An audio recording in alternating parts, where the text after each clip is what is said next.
दोस्तों नमस्कार। इस वीडियो में हम अनुप्रास अलंकार की परिभाषा, उदाहरण, अनुप्रास अलंकार के भेद और अनुप्रास अलंकार को कैसे पहचानें, इन सब बातों पर चर्चा करेंगे। तो चलिए दोस्तों प्रारंभ करते हैं। ध्यान दीजिएगा। अनुप्रास अलंकार, सबसे पहले अनुप्रास अलंकार की परिभाषा जान लीजिए। जहाँ समान वर्णों की आवृत्ति बार बार होती है वहाँ अनुप्रास अलंकार होता है। समान वर्ण का मतलब एक जैसे अक्षर की आवृत्ति बार बार हो, वहाँ अनुप्रास अलंकार होता है। उदाहरण के माध्यम समझिए। तरनी तनुजा तट तमाल तरुवर बहुछाय। तरनी में त, तनुजा में त, तट में त, तमाल में त, तरुवर में त। तो यहाँ त वर्ण की आवृत्ति बार बार हुई है, समान वर्ण की आवृत्ति बार बार हुई है, तो कौन सा अलंकार होगा? अनुप्रास अलंकार। दूसरा उदाहरण देखिए। तन तड़प तड़प कर तप्त तात ने त्यागा। तन में त, तड़प में त, तड़प कर में त, तप्त में त, तात में त, त्याग में त। तो यहाँ भी त वर्ण की आवृत्ति बार बार हुई है, अनुप्रास अलंकार है। रघुपति राघव राजा राम। रघुपति में र, राघव में र, राजा में र, राम में र। तो यहाँ र वर्ण की आवृत्ति बार बार हुई है, अनुप्रास अलंकार। जहाँ पर समान वर्णों की आवृत्ति बार बार होती है, जहाँ पर एक जैसे वर्ण बार बार आते हैं, वहाँ अनुप्रास अलंकार होता है, याद रखिएगा। अब हम जानेंगे अनुप्रास अलंकार के भेद। दोस्तों अनुप्रास अलंकार के 5 भेद होते हैं। छेकानुप्रास, वृत्त्यानुप्रास, श्रुत्यानुप्रास, लाटानुप्रास, अनत्यानुप्रास। अब हम अनुप्रास अलंकार के भेदों को एक एक करके बहुत ही आसानी से समझेंगे, आप ध्यान दीजिएगा। सबसे पहले है छेकानुप्रास। देखिए छेकानुप्रास क्या है। जब एक या अनेक वर्णों की आवृत्ति एक बार होती है, सिर्फ एक बार, जहाँ एक या अनेक वर्णों की आवृत्ति सिर्फ एक बार होती है, वहाँ छेकानुप्रास होता है। उदाहरण के माध्यम से समझिएगा। कहत कत परदेसी की बात।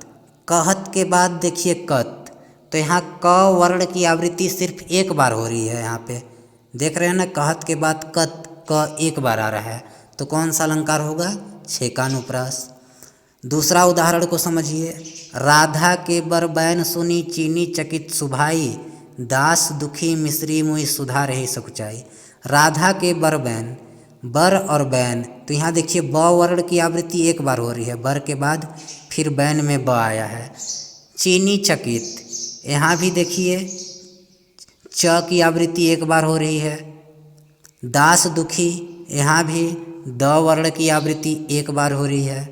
मिश्री मुई, यहाँ भी देखिए मिश्री के बाद म वर्ण की आवृत्ति एक बार हो रही है, तो कौन सा अलंकार होगा? छेकानुप्रास अलंकार। दूसरा उदाहरण देखिए। पीरी परी देह छिनी राजद स्नेह भिनी। पीरी के बाद परी, तो यहाँ प वर्ण की आवृत्ति एक बार हो रही है, तो कौन सा अलंकार होगा? छेकानुप्रास अलंकार। समझ गए होंगे कि जहाँ एक या अनेक वर्ण की आवृत्ति सिर्फ एक बार हो, वहाँ छेकानुप्रास। अब दूसरा समझिए। वृत्त्यानुप्रास। वृत्त्यानुप्रास क्या है? जहाँ एक वर्ण की आवृत्ति अनेक बार होती है।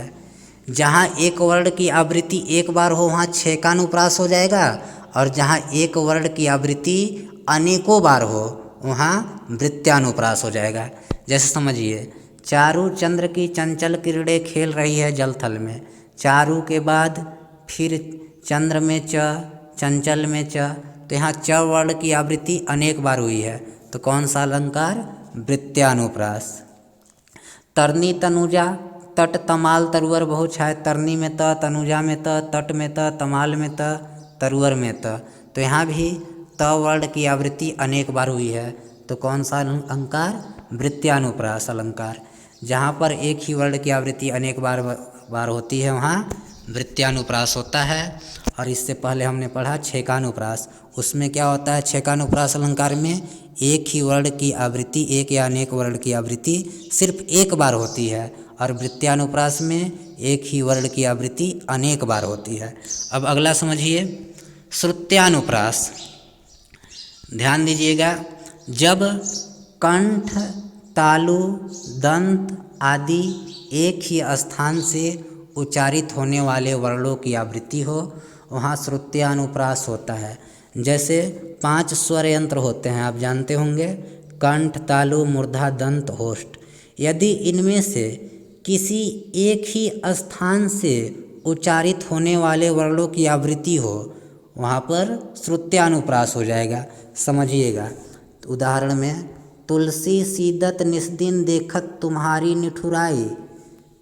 तुलसीदास में त, सीदत फिर देखत में द और निठुराई में न। तो जो त, द और न है, इनका उच्चारण स्थान दंत है और यह एक ही स्थान से उच्चारण होने वाले वर्णों की यहाँ पर आवृत्ति हो रही है। दंत से उच्चारण होने वाले वर्णों की आवृत्ति हो रही है, तो इसलिए यह कौन सा अलंकार होगा? श्रुत्यानुप्रास अलंकार। समझ गए होंगे। अगला देखिए, लाटानुप्रास। जहाँ एकार्थक शब्द की आवृत्ति हो। एकार्थक शब्द मतलब ऐसे शब्द जिसके एक ही अर्थ हों, परंतु अन्वय करने पर, अन्वय का मतलब अर्थ लगाने पर अर्थ भिन्न हो जाए। कहने का मतलब, जहाँ पर एकार्थक शब्द है, ऐसा शब्द है जिसका अर्थ एक ही होता है, लेकिन जब हम उसका भाव निकालें तो अर्थ अलग अलग हो जाए, वहाँ पर हो जाएगा लाटानुप्रास। लाट प्रदेश के कवियों ने इस अलंकार को खोजा था, इसलिए इसे लाटानुप्रास कहते हैं। लाटानुप्रास का उदाहरण समझिएगा। उदाहरण में आप समझ लीजिए, पूत सपूत तो क्यों धन संचय, पूत कपूत तो क्यों धन संचय। देखिए यहाँ पे, क्यों धन संचय, क्यों धन संचय, ये दोनों धन संचय, धन संचय एकार्थक शब्द हैं। इनका एक ही अर्थ है, लेकिन जब हम इनका भावार्थ निकालेंगे, अन्वय करेंगे, तो इनके अर्थ अलग हो जाएंगे। जैसे समझिएगा, पूत सपूत, यदि पूत सपूत है, अच्छा है, तो क्यों धन संचय, तो फिर धन क्यों एकत्रित किया जाए, इकट्ठा किया जाए, क्योंकि पुत्र अच्छा है तो धन खुद कमा लेगा। पूत कपूत तो क्यों धन संचय, और यदि पूत कपूत है, बुरा है, तो क्यों धन संचय, तो फिर धन क्यों संचित किया जाए, क्यों एकत्रित किया जाए, क्योंकि सारे धन को नष्ट कर देगा। तो यहाँ पर देख रहे हैं कि एकार्थक शब्द की आवृत्ति हुई है कि धन संचय, धन संचय एकार्थक शब्द हैं, एक ही अर्थ है, लेकिन जब इसका हम अन्वय कर रहे हैं, इसका अर्थ निकाल रहे हैं, तो अर्थ अलग हो जा रहा है। तो इसलिए कौन सा अलंकार होगा? लाटानुप्रास।